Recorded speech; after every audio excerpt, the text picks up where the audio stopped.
Welcome to VVP9 news channel. NTR జిల్లా జగ్గైపేట తెలంగాణ రాష్ట్రంలో ఎగువన కురుస్తున్న వర్షాలకు ముత్యాల ప్రాంతంలో నిర్మితమైన పులిచింతల డ్యాం నుండి బుధవారం విడుదల చేసిన నీరు నదిలోకి రావడం చేత జగ్గైపేట మండల MPDO, MRO, Nandigama RDO, police శాఖ వారు రావిరాల ప్రాంతాన్ని సందర్శించి నీరు ఉధృతమైతే రావిరాల గ్రామస్తులను ఎగువన ఉన్న ప్రాంతాలకు తరలించేందుకు సన్నద్ధమయ్యారు. కానీ నీరు నిలకడగా ఉండటం చేత అధికారులు ఊపిరి పీల్చుకున్నారు.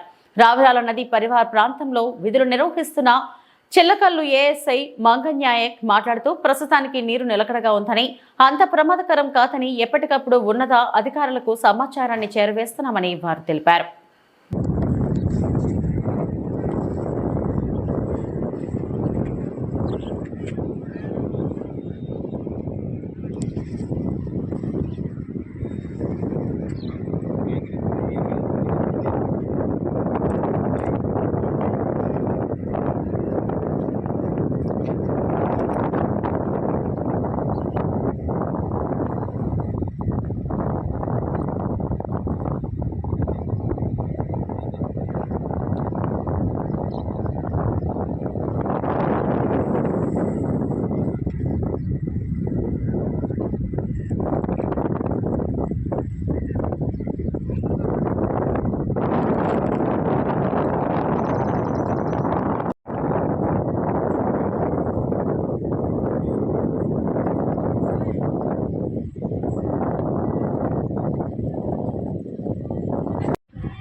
రావిరాల్లో వరద వస్తుందని నిన్న ఆర్డీఓ గారు వీళ్ళంతా పర్యటించారు సార్. దీని మీద మీ స్పందన ఏంటి?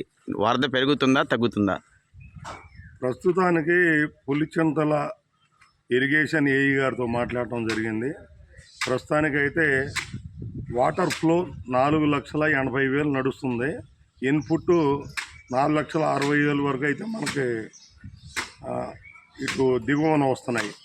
ప్రస్తుతానికి మనకి పాలేరు, వజినేపల్లి, అలాగే బుగ్గుమాధారం ఆ వాగులు కూడా ప్రవాహం ఏమి స్పీడ్ లేనందువల్ల ఇప్పుడు తటస్థంగా ఉంది.